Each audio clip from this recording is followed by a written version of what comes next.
in American Studies at the University of New Mexico and her PhD at Brown University. Her research interests focus on the functions of public violence in U.S. empire and nation building, U.S.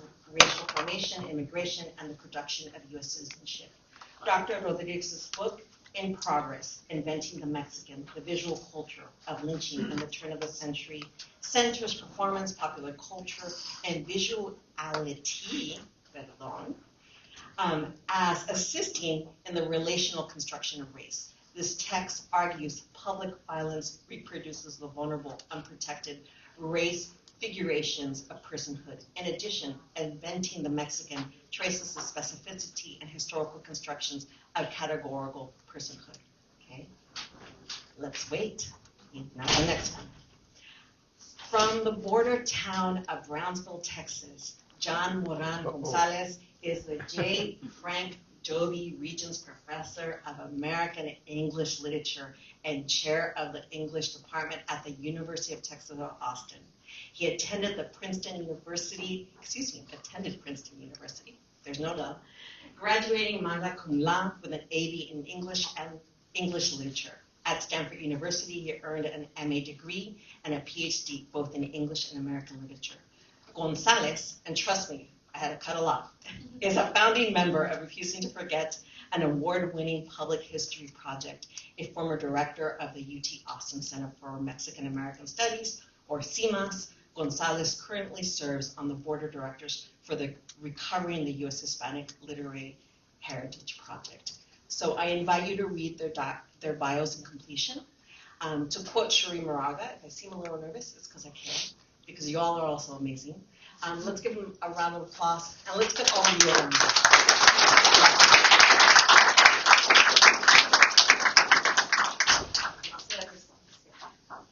So thank you so much for that generous introduction. I'm so honored to be here.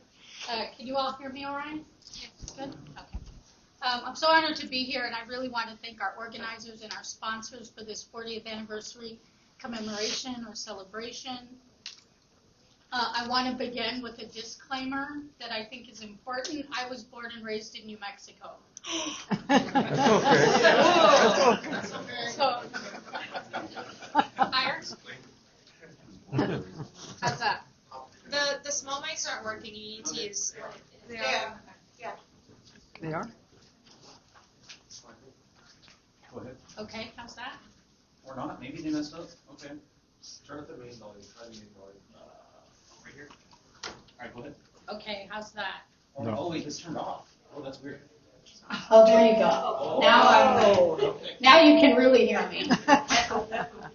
Echo. How's that? Okay. Right when you're getting to the good part, I'm where you're just from in New about to Mexico. talk about Little Texas. The other one. Okay. We know you're from New Mexico.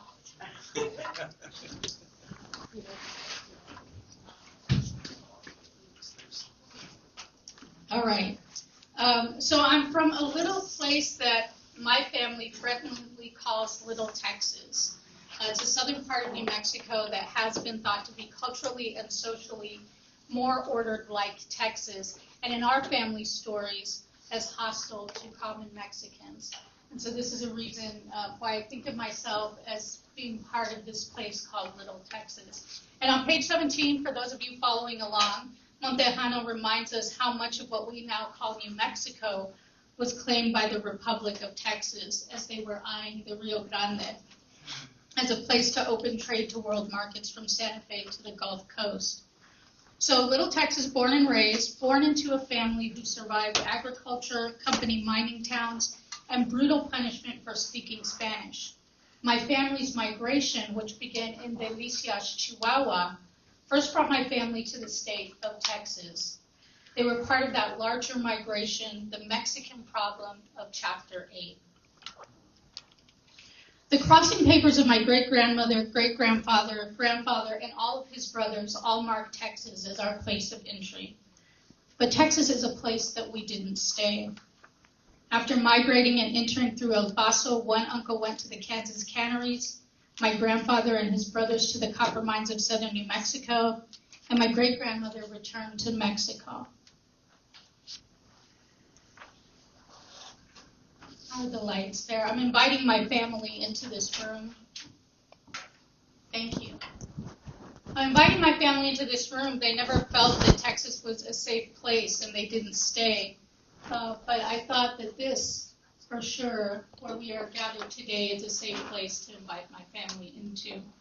Here we see my 4'11" great-grandmother crossing into El Paso as an agricultural laborer in 1919. Though she came north with her sons, because of some ferocious, unspoken treatment in the cotton fields, she returned to uncertainty and instability in Mexico less than 5 months later. This was a family story about Apollonia, whose treatment in Texas was so bad that it caused her to travel back home alone. And decades later, I would find this lonely return of hers confirmed on the backside of her ID card. Because of her unspoken treatment, because of my one great uncle, my grandfather's brother, who did not survive the recruitment train trip into El Paso, the trip, a 2-day journey, Grandpa told us, and on the train into Texas, they were packed like livestock, never stopping for water, for food, to empty their bowels. None of my family stayed in Texas. As Montejano writes of the period, quote, Mexican workers who found themselves in intolerable situations often took the only recourse open to them, escape. The massive immigrations to other states present no less dramatic evidence of the Mexican response to their world in Texas. There were, of course, other responses, but escape or flight to the cities, immigration to other states in the 20s and the 30s, those comprise the dominant reaction, perhaps the form of resistance to oppression, end quote. And so to this day, I'm the only one in my family to come back to Texas, and it's a danger that my family still worries about.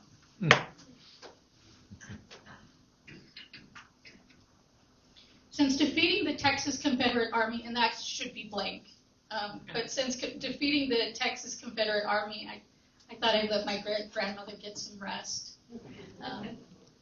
from the gays. Since defeating the Texas Confederate Army in Glorieta, New Mexico, with our outgunned but more clever Union soldiers, New Mexico has fantasized about the unmaking of Texas, thinking ourselves different, thinking ourselves outside of a white supremacist racial order. Yet my family refused cotton picking only to be impressed into the dual-wage labor system of the dangerous open-pit copper mines and the canneries of Kansas. And I turned to Texas, and specifically to Montejano's Anglos and Mexicans in the Making of Texas, to make sense of our history across these still-fraught borders. So for today, I did the historical thing. I became an archivist of my own archive, and I unearthed some work I did as an undergraduate. So I'll ask you all to be kind. Here we go. Thankfully, you can't see all the text because it is historically intact, meaning there are typos and plenty of graphic design errors. But I unearthed this work I did as an undergraduate. It was a poster presentation for my first major research. And in this project, I returned to my hometown of Silver City, New Mexico, to collect oral histories of those who had lived in southern New Mexico mining towns. And you can see sort of at the bottom left some of the people whose oral histories I did. As you can see, I really emphasized getting the oral histories of women, which had not been done previously. What was interesting about doing this project was that I was thinking about how to catalog things like segregated homes and cemeteries, which you see on the right-hand side bottom, and this idea of company towns is designed specifically for production. And so you see the town in the very middle, which is called Santa Rita, which is where my family settled. And that town no longer exists. It's now an open pit mine that is so large that the town no longer exists. And the folks who have been born in that town call themselves the children born in space. And they have They have regular reunions to talk about being the children born in space. So as I was doing these oral histories with men and women and community members, some who still live in the Little Texas area, unprompted, not prompted by me, many of them repeatedly recalled how Mexican men had been called boy regularly into the 1970s. And I found substantiating newspaper articles that reflected this practice, even in print, identifying grown men as, quote, the boy Anselmo, he was 72 years old, or the boys who finished the construction on the church, of course, grown men. And I began to wonder as I was doing the project if a white supremacist racial order of the South had been imitated or transported to the Southwest, pairing anti-Blackness with anti-Mexicanness.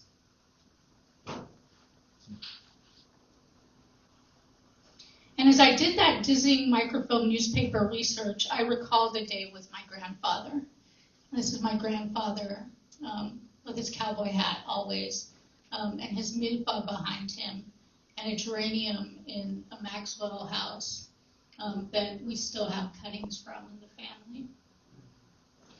So I recalled a day with my grandfather who was elderly, and he was living in a back room of a rock shop. He had left the mines after losing fingers. He was working the back room of a rock shop selling geodes and rose quartz to passers-by.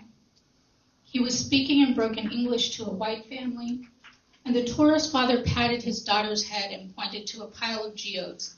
And he said to my grandfather, at least 40 years his senior, "Boy, bring 2 of those over here." And my grandfather didn't hesitate.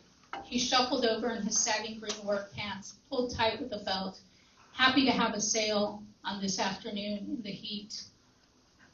And yet I have yet to figure out how to honor the price and the sacrifice of my grandfather's shuffle on that day.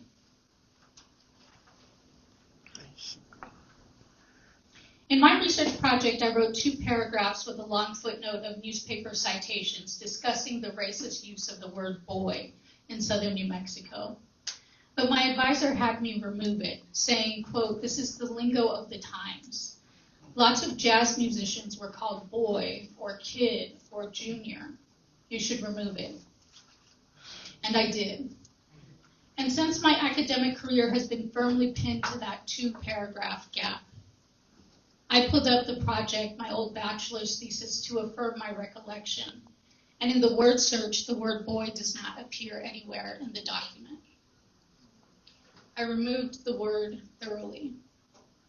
I removed the footnotes. I removed all reference to these oral histories that had talked about the use of the word boy. So because of a friend who had a wonderful mentor named Dr. Kirsten Pye Buick, I was taken to Kirsten's office when I was ready to leave without finishing my degree. So I was so frustrated by this idea of not being able to think about race in the mining towns, really being pushed to think about this as labor issues and class issues rather than race issues, and not being able to look at the intersection of all of these. And in particular, not able to think about anti-Blackness in a New Mexican context, where we have a sort of tricultural trope of harmony. Not being able to do any of that frustrated me deeply, and so I was ready to leave my program. And a friend of mine took me to her mentor. And so I told Professor Buick the story of being told to remove this section. I minimized my anger and my disgust, granting that perhaps it was possible. Maybe this is a jazz term. And with complete confidence, Professor Buick smiled and said simply, "No." She then handed me 2 books from her office, and she told me to take them home and read them before coming back. The first one was Mary Douglas's Purity and Danger, which is beautifully utilized by Montejano in Chapter 10. And the second one was Montejano's Anglos and Mexicans in the Making of Texas. And in a weekend of uninterrupted reading, I went from ready to quit my BA to furiously rewriting and reworking, to understanding for the first time how to think through the convergence of the political economy with racial construction. I began to develop an analysis of the racialized minds that drew on Montejano's framework. And while New Mexico and Texas were regionally different, I was reminded that they were both incorporated into the U.S. by conquest. And suddenly I could see that there was value in considering the experiences of my family, of my community as they navigated and were dominated by industrial capitalism.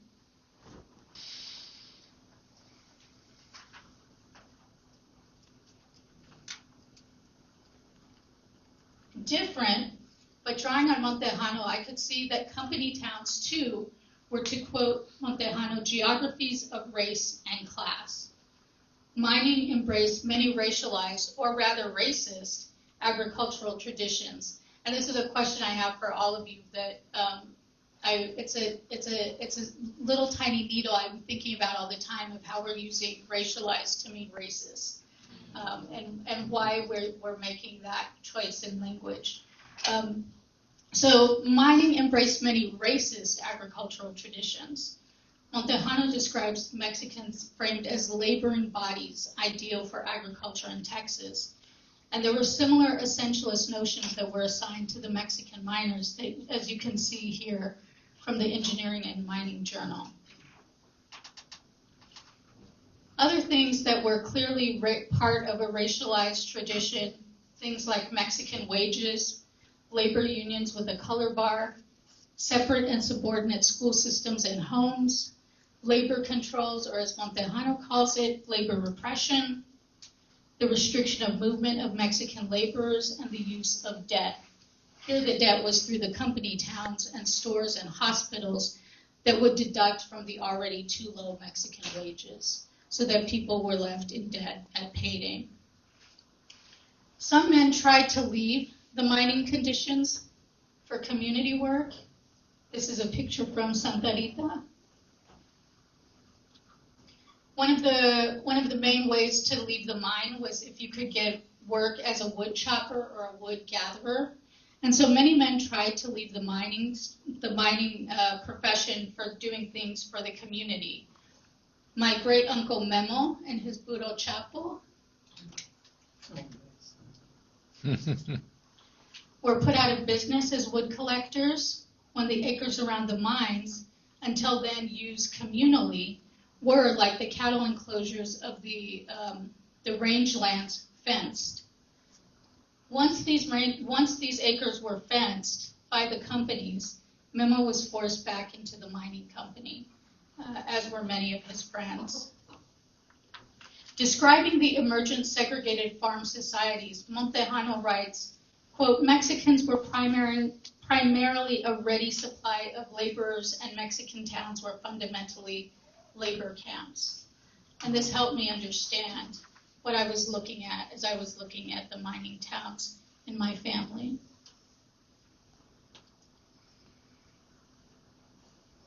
So you can see how Anglos and Mexicans began to work for me as a blueprint, not exact, but meaningful contours that I could follow. And then this is when I began to develop what I thought was a more purposeful use of sociological data, oral histories, the use of geographies and mapping, cartographies, and getting my feet wet at doing some data collection that helped put together things like immigration numbers and wages in the area. All of that was based on looking at Montejano's work and thinking about how to integrate all of these kinds of stories and these two disciplines together. So lest I seem to stretch historical analogies and geographies too thinly, I want to remind us that in the acknowledgments, we're told that although this particular interpretation is focused on Texas, the history reconstructed here does not describe an isolated or unique experience. And this goes to the conversation that I think we've been having about, is there a Texas exceptionalism that we're reifying? What use is it to us, and how do we think about comparative or relational frameworks? To continue from the book, in an immediate sense, this work suggests the outlines of a regional history that speaks of Mexicans and Anglos in the making of the American Southwest. and that is at the beginning of the book in the acknowledgments. We can also spend further time with the appendix on interpreting Southwestern history, which makes mention of New Mexico while still arguing for the distinct experiences of Mexicans, Californians, and Californianos and Tejanos. Indeed, the gift of this comprehensive and definitive study is that it also invites further work. As we've seen demonstrated over this most generative symposium 40 years later, the book still redefines what is worthy of study.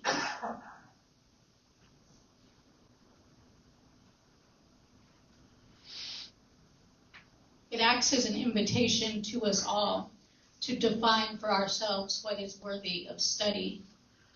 And as you all can see from the sort of prompting and provocations we received from the organizing committee, I fully embraced the question of affect, right? What was the affect of reading Anglos and Mexicans?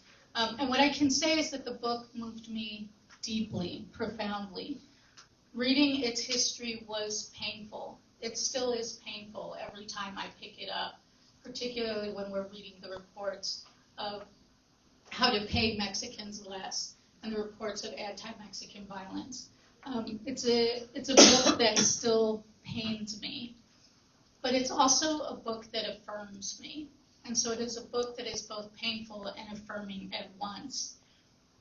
The book itself helped me find my people, those who would support and nurture me, like those in the field who began to mentor me, and also helped me to find my family. In addition, it helped me to find my purpose, and for this I remain so deeply grateful. And I'm grateful that I can bring my family back to Texas with me as we do this project together. Thank you.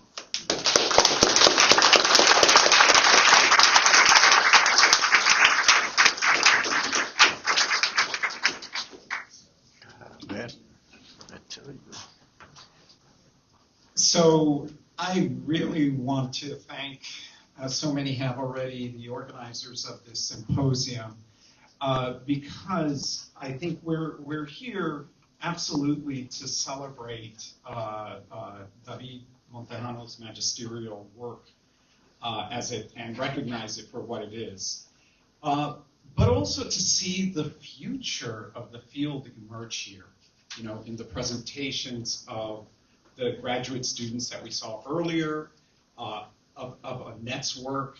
I am convinced that the next Anglos and Mexicans of this generation is in this room. And so I'm just really happy to be a small part of it. So with that said, as a scholar of literature, I come to this symposium from a somewhat different disciplinary angle than my wonderful historian colleagues here. This parallels my own outsider status in the original configuration of Refusing to Forget, the public history project that Sonia Hernandez, Ben Johnson, Monica Munoz Martinez, Trini Gonzalez, and I founded back in 2014, and that now we are fortunate to have Annette also be part of that.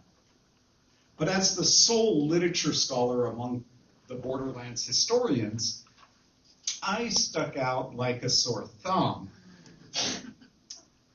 Or, to use that wonderful metaphor invoked several times during the symposium, the literary toad in the field imaginary garden of historiography. But given that my own work on the Texas Centennial of 1936 was deeply indebted to their work and to Montejano's, the differences are not as great as they initially seemed, and as the work of Refusing to Forget goes into its second decade, the overlaps between disciplinary approaches have yielded insights that might not have occurred otherwise. Just as Mexican-American intellectuals of the 1930s sought to challenge the narrative of Anglo-triumphalism central to the Texas Centennial, Montejano's Anglos and Mexicans challenged the grudgingly multiculturalist past of the sesquicentennial. So that date, its date of publication for me is it is not coincidental. To say that Montejano's Anglos and Mexicans has influenced several generations of scholars working in Mexican American, borderlands, and Texas studies can only be an understatement, and indeed the symposium speaks to that fact. For me, as a graduate student in the early 1990s, two texts defined the contours of the field of Chicano-Chicana studies. Of course, Montejano's Anglos and Mexicans in the Making of Texas, and Glorian Zaldua's Borderlands, La Frontera, which are both published in 1987. To be sure, the former defined approaches to historical analysis, while the latter outlined a mythocultural approach to expressive cultural production and practices. But both very much burst onto the scene as key interventions into scholarly approaches to history and literature stemming from the Chicano cultural nationalist modes of analysis of the previous 2 decades. As my fellow presenters have already elucidated the importance of Montejano's interventions in the area of historiography, I'm going to limit my comments to how Anglos and Mexicans influenced my thinking in the field of Mexican American literature. First, Anglos and Mexicans helped me understand the importance of economics in the making of social relations. This is certainly not in the old base superstructure model of vulgar Marxism, where class relations determine cultural productions, but rather a far more nuanced account of how changing relations of production profoundly shaped resulting political and social formations that either swept away previous iterations that no longer served dominant economic interests, or that instantiated new social relations that did. Second, the idea that the process of racialization was not to be interpreted outside this class framework. That is, the kinds of free-floating racial animosity and beliefs typically flagged as determinant of social relations had little actual effect outside their incorporation and instantiation as state law and policy. Race, to a large degree, was part of the proliferation of social differences that state law and policy enshrined to further construct the social relations necessary for the operation, maintenance, and legitimacy of the emergent economic order of Texas. Furthermore, Montejano emphasized the different regional nature of these changes in South Texas. That is, that the ranching counties would develop a markedly different racialized order from that of the agricultural ones during the early 20th century. All these insights were crucial to my thinking about the Texas Centennial of 1936 and the project of modernity as it unfolded in Texas, particularly with the emergence of integrationist strategies first pursued by Mexican American organizations such as LULAC during the 1930s and after the Second World War by the American GI Forum. Looks like I have a repeated line here. But for the remainder of my commentary, I'd like to focus on what literary studies might have offered Montejano in terms of methodology. In the appendix, and let me just say as an aside, it's the marginalia that's always the most interesting, right? It's the footnotes, it's what's on the margins that often provide the greatest insights. In the appendix on interpreting Southwestern history, Montejano lays out the suggestive ties between literary studies and historiography that is worth quoting at length. One way of describing the nature of sociological history is through an analogy to drama. In comparison to most social history, sociological history is sparse on the details concerning character development, background setting, and dramatic movement. The dramatis personae are subsumed by social categories, the background limited to a few symbolic props, and the movement of the story condensed and truncated by case studies. Symbolic and didactic in character, the effect of the sociological historical narrative is rather like allegory. Its effectiveness depends to a large degree on whether the chosen symbols or concepts can convey the theme or argument without subverting the human character of the story. So this, for me, was lightning, in a bottle. I mean, it just was illuminated the entire book. So, and this description of sociological history is reminiscent of the approach of the Anniv school of historiography, with its emphasis upon the longue durée, the epic arcs of history that unfold over decades or even centuries in the early modern period, which appropriately corresponds to the ascendancy of allegory as a European literary form and performative practice. But as Montejano is mostly interested in the relatively rapid changes in capitalist modernity as they affect social relations and create them between Anglos and Mexicans during the 19th and 20th century, the stability of one-to-one correspondences implied by allegory breaks down given the new social categories created by modernity. In other words, allegory in this instance is a literary strategy by which to fix meaning precisely when it is most in flux.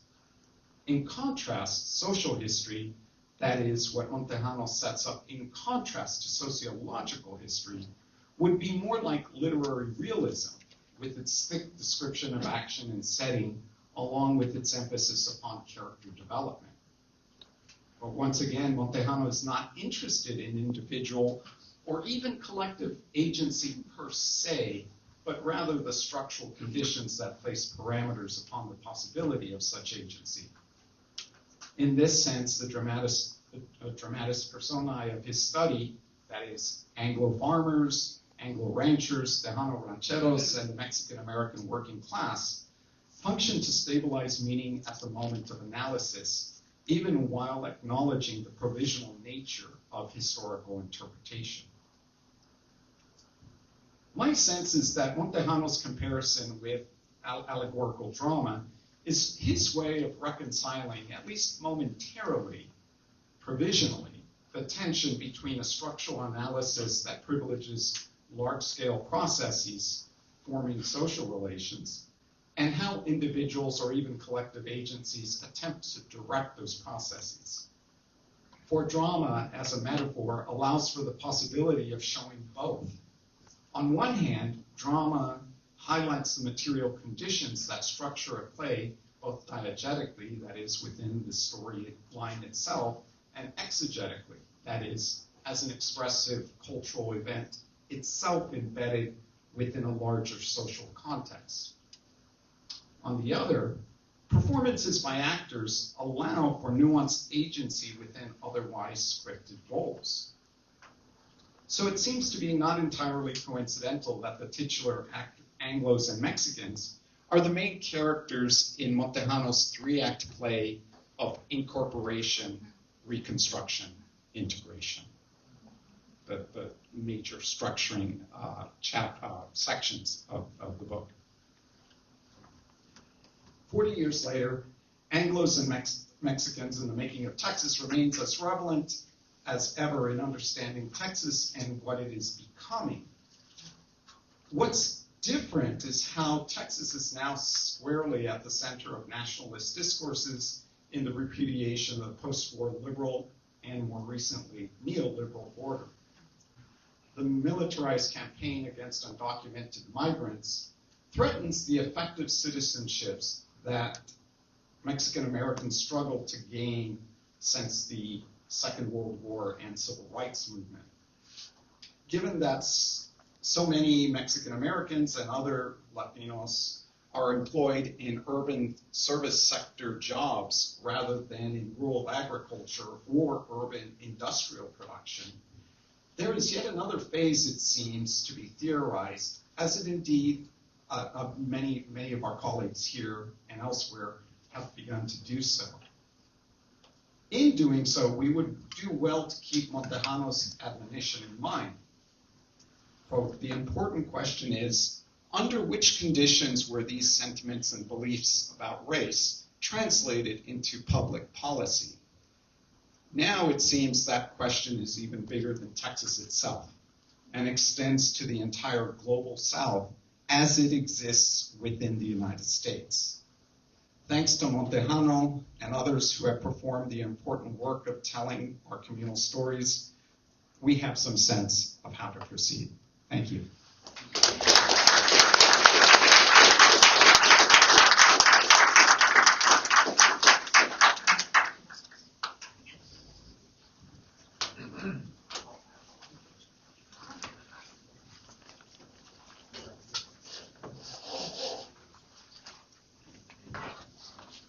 All right, folks, now for the fun part.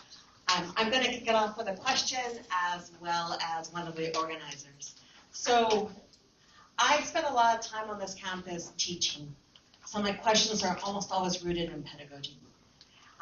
And your pieces are so thought-provoking, it's going to take me a minute to digest the other part.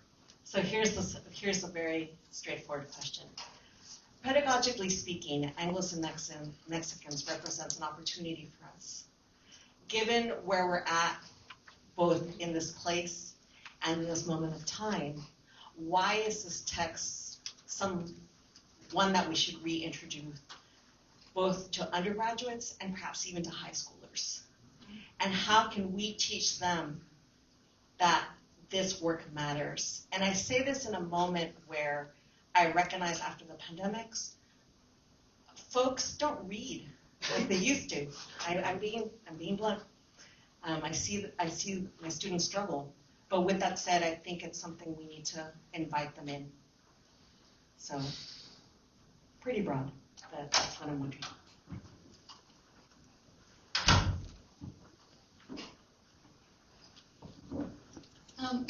So I do teach Anglos and Mexicans, and one of the ways I teach it is I teach it with pieces of Jovita Gonzalez's master's thesis, which I think is the right entryway for my students in particular from a Chicano feminist perspective. So I teach history of Mexican American women, and one of the things we do is we look at what we've now called the canon, this book in particular. We also look at with his pistol in his hand, and we spend time with the footnotes. So we spend time looking at the women in the footnotes who don't make quite the main stage of the main text, and then we go to that source together, and we see how much more is in that source. And that to me is a really wonderful entryway. Again, it's an invitation for our students to look further, to look deeper. I'm so lucky to be here at UT, where I can take my students to the papers, right? I can take my students to the archives. I can show them primary documents, and they can see what these primary documents had to give. But I think it's really important for them to understand that the histories that are constructed are a series of choices. And so when we start with let's spend some time with the footnotes, let's spend some time with the bibliography, let's look at those acknowledgments, let's figure out what the network and the genealogy is, and it really invites students to understand the work as a work that made choices about who had the authority, right?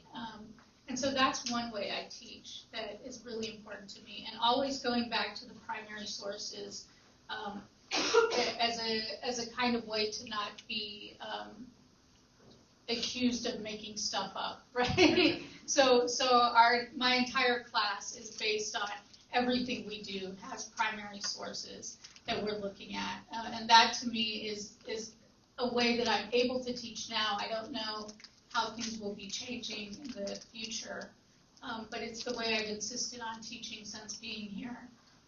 And this book is a really wonderful way to introduce how we make choices about who our authorities are. and what we can add as scholars. I'm not sure I have much more to add, but I will say that that really, I think, obviously I might not assign Anglos and Mexicans as much in my literary studies courses as perhaps at the graduate level. Well, it wouldn't just appear as often, right? But on the other hand, I absolutely think it is just a brilliant model of argumentation, kind of as a rhetorical kind of document, because it is so carefully structured and thoughtfully so, and not to mention meticulously researched, right? So in that case, and in other words, in its kind of approach and method, it is just an invaluable pedagogical example. I believe Ethan had a question first, and then we'll start it off.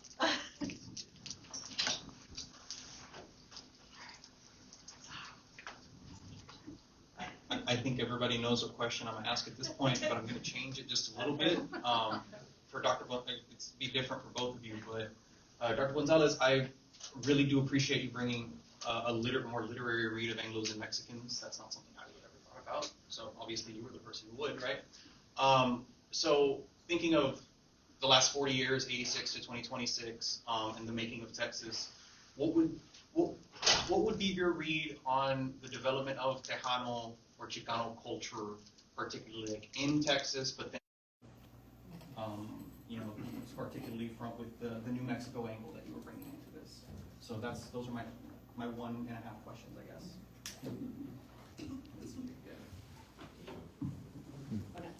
Oh, okay, sorry. I'm working the mic, you all. Okay, well, I'll go ahead and attempt to answer some of the question.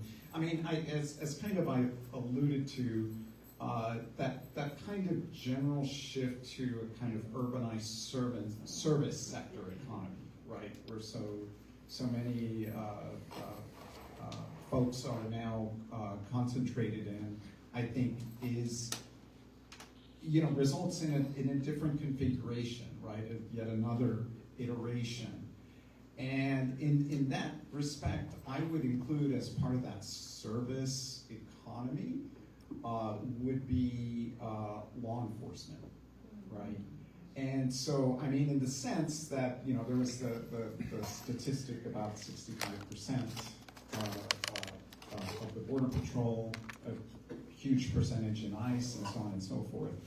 I think part of the story over the past, since the 1990s, and especially since 9/11, has been, as it were, the massive federal investment in a national security apparatus along the border, right? I mean, in other words, this is a region that for well over a century, century and a half, was completely underfunded and underdeveloped as far as many elements of what we might call civil society, right? Particularly in higher education, but in other areas as well. So, but all of a sudden, and so in other words, it was the kind of story of kind of chronic high employment and all kinds of other types of social pathologies that were projected onto the border region. In the past 25 years, there has been a huge investment in the border, but it's been in this national security apparatus. And so therefore, precisely creating the conditions under which, combined with high unemployment, all of a sudden a federal job looks really good, right? Good pay, good benefits, stable, and thus creating it, it's like that firestorm that creates its own environment, right, to thrive. And so the kind of, as it were, shifts, I think much of what the kind of shifts in voting patterns over recent years, I think can be explained by these changed material conditions of employment, right? Where everybody's 3 months now is now with the Border Patrol or part of this apparatus. The other part of the story, of course, is fracking and oil and gas, fossil fuels, and the deep engagement of South Texas with fossil fuels. So like you put, the combination of like, oh, we're gonna, cut down on fossil fuel jobs, and then also, there's going to be a reduction in the border security apparatus. All of a sudden, we're talking about job losses and loss of economic livelihoods and that sort of thing. So in other words, there is a material investment now in this stuff. And I think voting patterns are going to some degree, reflect that as well. So, but I mean, but to speak to that larger question of like, theorizing how what it means to be employed in a urbanized service sector jobs, I think is a really major part of the next step of analysis or task of analysis. Thank you for this question. I love this question. One of the things I'm thinking about too is oil. So that's another reason why we think of my part of New Mexico as part of Little Texas, because of the Permian Basin.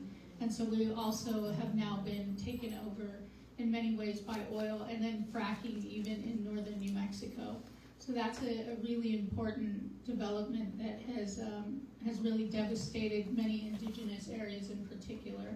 So the Jicarilla Apache in particular, suffering because of the fracking in the area. But in terms of thinking about the approach, the kind of 40-year approach, one of the things I'm thinking about, and you all have mentioned many times, is kind of thinking about the relational approach and really thinking about how to do this work with the idea of racial construction as relational, not just between Anglos and Mexicans, but also between African American or Black populations and indigenous populations, Chinese populations, etc. So I think that relational race piece is really important. And it's something that became important to me in thinking about New Mexico, because in New Mexico, as I sort of mentioned, we have this tricultural myth that we have now become harmonious Hispanos. And as harmonious Hispanos, then we don't talk very much about anti-Blackness or anti-indigeneity.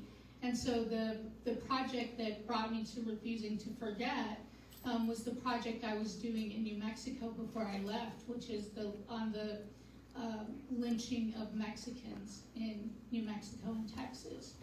And what I found was that there wasn't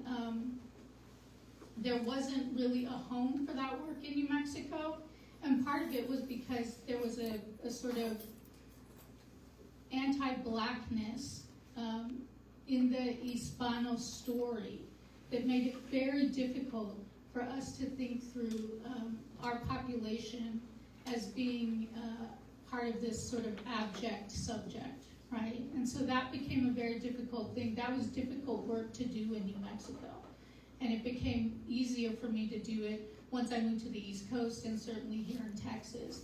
And it was because that kind of mythology and casta system that is still, I think, fairly usable in parts of New Mexico, that became something important for me to think through. So in thinking about doing this, sort of 40-year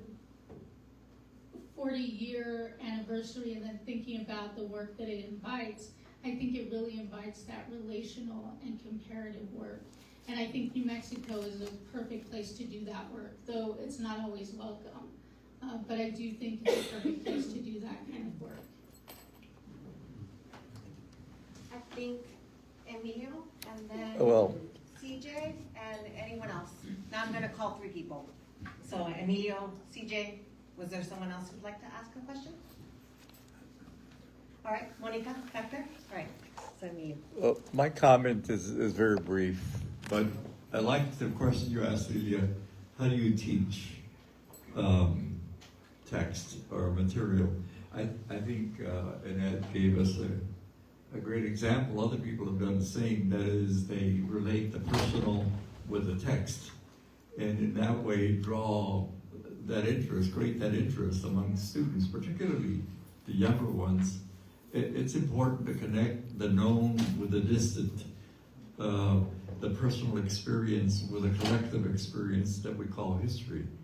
And I think this brilliant, affectionate way of connecting your family with this history that we're addressing now is just so effective. Other people have done it. I think Neil did it. I think you learn that way when you connect the personal with the larger experience, because you're illustrating things. Gracias, Emilio. So Annette, I thought your presentation was just beautiful, and it reminded me, and we were talking about this at lunch, just how those of us who grew up in the Rio Grande Rift in New Mexico are taught to think differently about, well, the Gila and the mountains are not really New Mexico, and neither are the plains. We're river people in New Mexico, and that's what counts. And I'm struck by several things. I'm holding on the line that you used, which I've heard in many other migrant contexts, of packed like livestock. And I'm channeling now Jose Roberto's presentation in this regard, and I think the deeper question is, why are livestock packed like that to begin with? And the deeper question beyond that is, why are sentient beings referred to as livestock in this kind of despective way to begin with? And so I'm thinking also about this appellation of Little Texas, but what do we mean by that? In your formulation, it's a racist formation. But another way to think about it is, well, it's an extractive landscape. And so whether we're talking about tractors or cows in the intensively developed South Texas, or whether we're talking about perhaps the most disrespectful thing you can do to the land, tear it apart and dig a big pig mine in it. I've come to believe that, and this is another downstream question, David, but now I'm going to put it better, so hopefully it'll make sense. I've come to believe that first comes the disrespect of the land, and then comes the disrespect of people. First comes the disrespect of other sentient beings. Then comes the disrespect of people. So it's still racism. It's still these racial formations that you're talking about. But I wonder if you agree with that directionality and that kind of place-based, like the ideology that says the world as it's put together isn't good enough. The world as it is needs to be changed through force. And we need to force other beings of all kinds to do that work for us. Do you agree with that? Yes or no?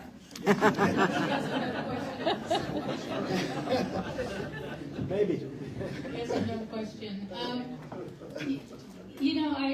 I do think the idea of colonialism and imperialism is like fundamentally extractive, right? And part of what I think Montejano is so good at is thinking about both the land and the labor, right? So to me, those become really critical to rethinking the project I was trying to do, and even to thinking now that so much anti-Mexican violence is about extracting labor and controlling labor.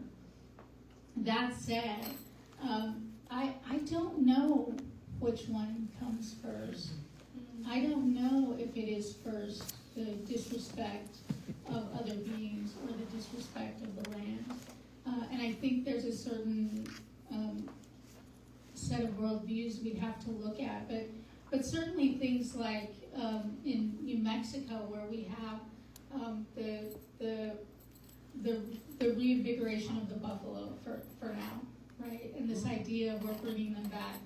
it is not a particularly happy story. It's still a fairly cruel story of trying to corral and bring in buffalo from other places to sort of try to replace those that have been removed. So there's even things like that where it feels like an honorific toward the animal, but it is about a sort of nostalgic reperfection of nature, Totally. right? Still anthropocentric. Yes, absolutely. So I don't know which comes first. I do think that they work together very deeply in terms of what we can extract, right, and how we have the power to extract. No, I'm glad I don't have to answer. No. No. Monica, did you want to come up here, or do you think you can project? Just really quickly, Okay. if you could share a little bit, Annette, about how you, for the students in the room, how you thought about collecting your family history in your archive as an important project and intellectual project. So a little bit of that, please. Yeah. Oh, thank you. So it began as a mistake, which was that I would sit at home and record my mom on a micro cassette recorder when she spoke, and my grandmother too. They were both ailing, and so I wanted to record some of what they had to say. But then I started doing the same thing with my father's side of the family, and mostly from them war stories of Vietnam, World War I, and Korea. And so in both cases, it was just the technology of the time. I had the time, and I had a micro cassette recorder, and I just spent a lot of time with my family, not knowing what was going to come of these tapes.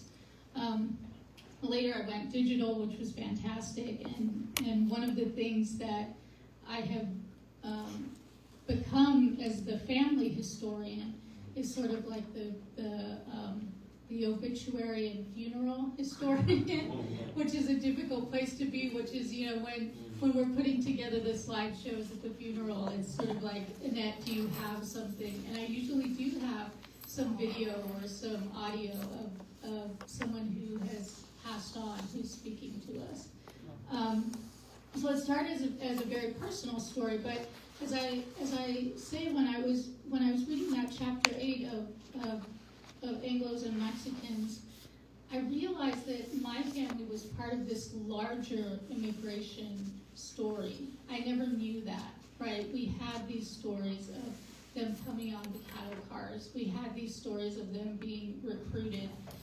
We had the stories of the canneries and the cotton fields.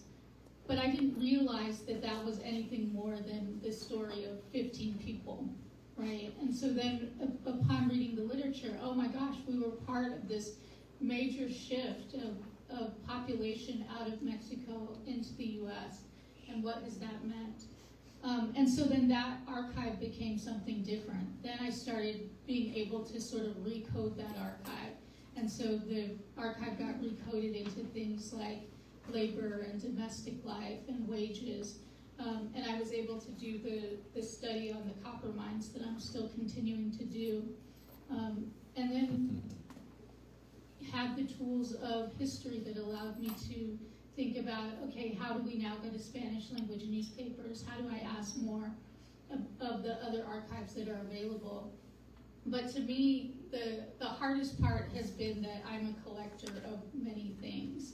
So I spend a lot of my weekends just like renaming files. I don't have a good database system. And I've talked to some of you in this room about that. But I don't have a good databasing system. So in terms of the way I'm databasing my archive, it's been very difficult. But I do think that these are sort of, as Emilio was saying, like entries into larger stories. And I didn't know that early on. And then my grandmother would describe something to me, and then I would realize, like, oh, that sounds like chapter 4 of and so, yeah, that's how I started to use the archive. And then our students in Mexican American women's history have the opportunity to do oral histories if they'd like. They do oral histories and zines, where they do a zine or an oral history of Mexican-American women in their life or that they know. And so that's now becoming a new archive, because now I have, I think, about 400 of them. And they're all just sitting in my office. So I need to digitize them and do something with them. I will comment on this one. No, but I think it really kind of returns it to something that Annette mentioned earlier, and that is the kind of the work of affect that is necessary in this, creating archives, curating them, and in doing the kind of scholarly work that many of us do, right? I mean, I think there is, it is emotional work. There's emotional labor involved and effort, and I'm looking at my wonderful colleague Maria Cortera and her work, and thinking of what she has done, and it is both it is both heavy kind of work, but it's also joyful, and so I think but there's no mistaking. There is, and plus with refusing to forget, there is, I just think often of the incredible emotional work that descendants of the victims from 100 plus years ago have been carrying in over a century, right, in creating their family archives in their spare bedrooms and garages. I mean, talk about heavy load. And at the same time, I also see when the kind of work that gets enabled by doing so, and really, Monica, kind of the work that those descendant archives helped enable you to kind of put in the proposal for the historical marker for the Fort Union Massacre, which has now become a site of pilgrimage, right, for the community. And so there's a great deal of this affective work going on in doing all this.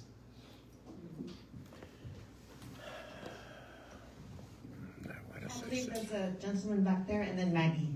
So, please, sir. Yes, Annette. On your book on lynching, and I don't know what stage that's in, but I was wondering the extent to which you were finding, or if you were finding, or what level, or to what degree, there's a classic lynching. We know there was lynching of Mexicans in Texas and in other places.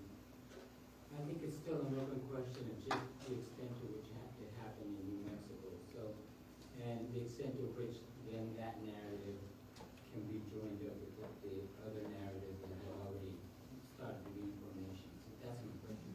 Yeah, thank you. Yeah, I agree. The question of comparative is still a large question. One of the things that I think is interesting about studying lynching, and I study the visuality of lynching in particular, is that it had been previously recognized for the last century or so, because we had a visual grammar for what a lynching looks like. So we have like a hanging body, for instance, as the lynching victim. And it looks very different in the Southwest. In fact, very often, and there's an image in the book itself, in Anglos and Mexicans, of those called bandits who have been killed, right? And you see them laying on the field, and you see them laying on the field together in a mass. And so one of the things that is distinctive about lynching of Mexicans, I think, in the Southwest, is that it more often looked like massacres or like gang violence, right? So that it was more often people being killed in multiples and people being killed not by hanging. So they were killed by other instrumentalities. So that's one of the difficult things about looking at lynchings in New Mexico in particular, that when I was looking at postcards of lynchings and trying to find certain archives in the newspapers. One, in New Mexico, they're usually called outrages, right? There was an outrage rather than there was a lynching. And two, when we look at the visual record, it looks very different. And so, for instance, I suggest that many of the images that we have from New Mexico that are shown as part of the Columbus raid, the Pancho Villa Columbus raid, are actually lynching images. Because we have people being killed in multiples, we have people being killed by white vigilante posses, and we have them killed sort of in a very similar way to Texas, as being described as bandits, right, as being part of that Mexican Revolution spillover. So the periodization is interesting in that we have some of that same periodization, that early 1900s period, but it looks very, very different. And so trying to figure out which is a lynching, which is a killing, which is a combat postcard is very difficult. Yeah. But I think what's true is that the lynching of Mexicans in the Southwest has been concealed and has been rewritten as images of combat or images of banditry. And part of how that's done is that there's just a different sort of visual grammar. The other thing that's interesting about New Mexico is that there are quite a lot more of indigenous lynchings, so the lynchings of Indian people, particularly in the Southwest. And the copper mines are a large part of that because the copper mines were part of where the Apache were also. And so this idea of hunting native peoples is a question of whether or not we think about that as part of our category of lynching. And so some folks have a really narrow category of lynching, some have a more large. Mine tends to be large. One of the earliest definitions of lynching, there's no agreed upon definition for lynching. So there's no, Tuskegee has a different one than NAACP, and there's no formal recognized official way to think of lynching. But the earliest folks who were defining lynching were anti-lynching advocates.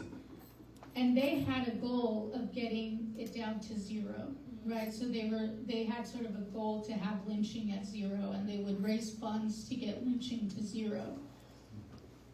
But what that meant was it was important for them to define lynching narrowly. So they defined it very narrowly, which is analogous today to the way that we define hate crime narrowly, right? So that we've defined it almost out of existence because you have to prove intentionality. And unless someone has said this aloud, it's hard to prove intentionality. But it's the same thing with lynching. So lynching used to have a very narrow definition, and my hope is to find ways to expand that category into thinking about lynching as having a function of terror against particular communities. And in New Mexico, that was both indigenous and Mexican.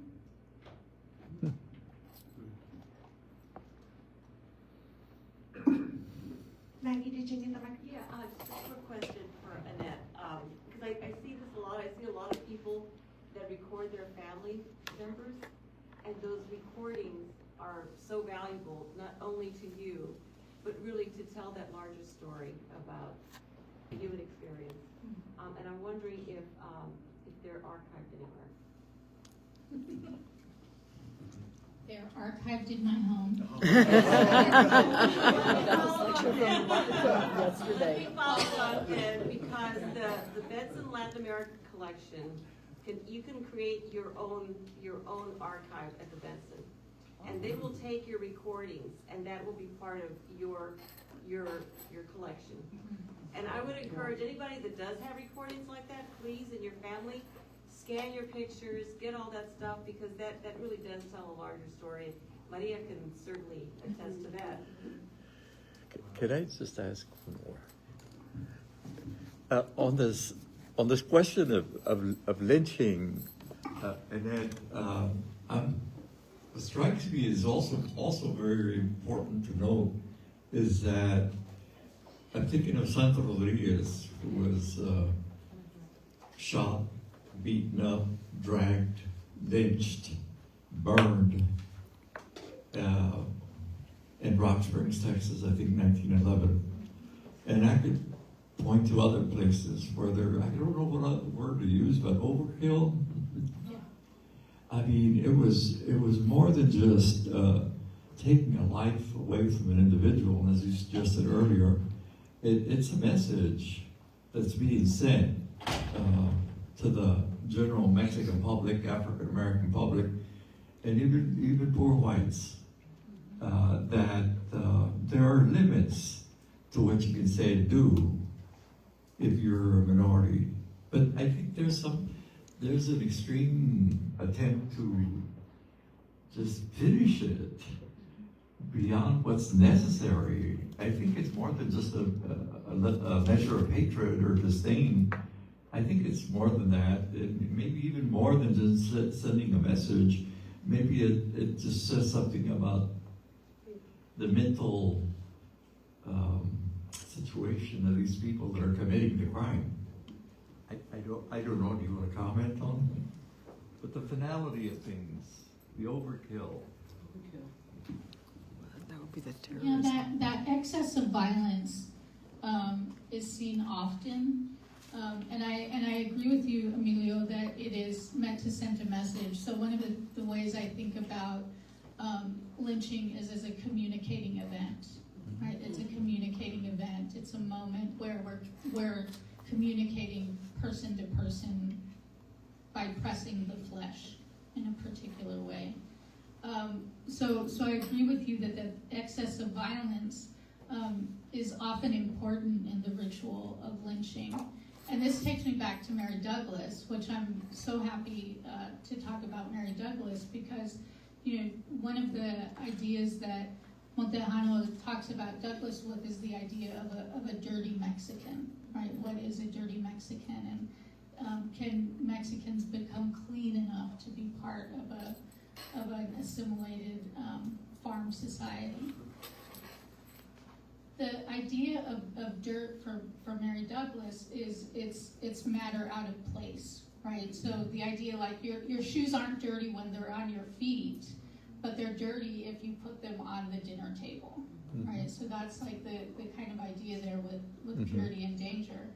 And so I also think about these kind of excesses of violence as a way of almost trying to remove the contaminating force that these folks are trying to get rid of, right? And trying to remove them in an absolute way. So, for instance, in New Mexico, in Columbus, when lynchings happened, they not only killed men, but they burned them to ash, right? And that was very important to them. And it was part of a ritual, I think, of cleansing of the national body. But isn't it like over-compliance in our times when you see an institution like UT Austin going beyond what policy states? Isn't it, doesn't it say something about the perpetrator and the mental state of those people? That's what I was getting at. Did you want to add? Or I think Elliot has a question. Yeah, and this gets back to a comment or question that CJ raised about the directionality of the land, like the land is destroyed first and the people come next. And there's another directionality that it makes me think of in the early 20th century with conservationists, like Teddy Roosevelt, who were creating national parks. And there it was about preserving the land and displacing the indigenous people who lived on the land. So I think it can go both ways. Did you all want to comment? Okay, I see another hand right here. Do you want the microphone? Okay. John, Chris was wondering, a bit connected to Ethan's question too, about maybe periodizing literary production with Anglos and Mexicans of the making of Texas. You set up in your own work 1936 is this important part, like this important date. that in history as a form of literary production, they're creating this like history connected to narratives that can recreate or disrupt like the nation, right? And so in 1936, you have a group of Mexican Americans doing something interesting, and you hinted at in 1986, 87, we've got a group, David doing something, and Gloria Anzaldúa doing something that's going to do this.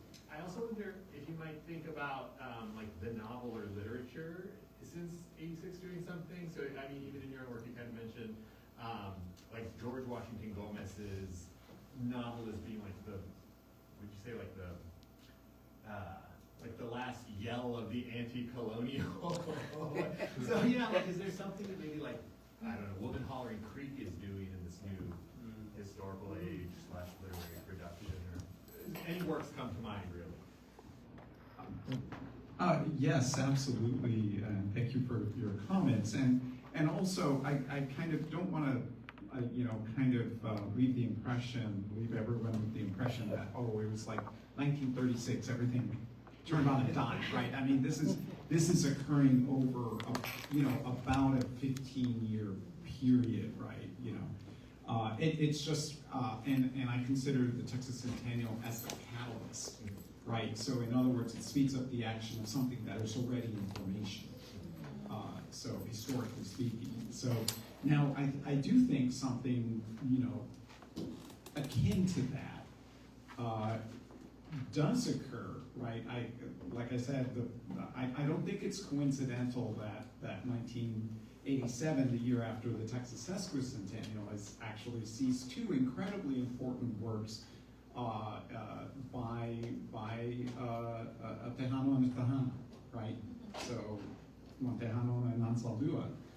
And so I do think that, once again, this is not, it's not like it all of a sudden springs into existence in 1987. I mean, clearly there's a kind of long formative period coming to that, but it does represent, I think, a certain, as it were, maturation of that, right? That becomes crystallized in these like really brilliant sort of ways. And after that, I think both Montejano and Anzaldúa, in their kind of respective, as it were, areas, enable a kind of flourishing of new forms of thinking in these fields.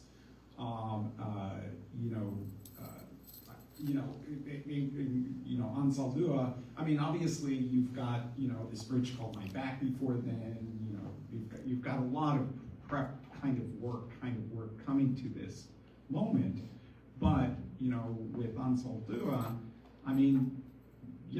there is just this absolute explosion of Chicano feminist writers, right, getting published in major ways by major publishing houses, right, in the 1990s and since, and then and of course queer theory becoming, firmly established as, in large measure as. Not obviously not just Anzaldúa. There are lots of other folks who are in that, but that is a kind of moment where it kind of comes together and then becomes an incredibly important and central part of the discourse after that.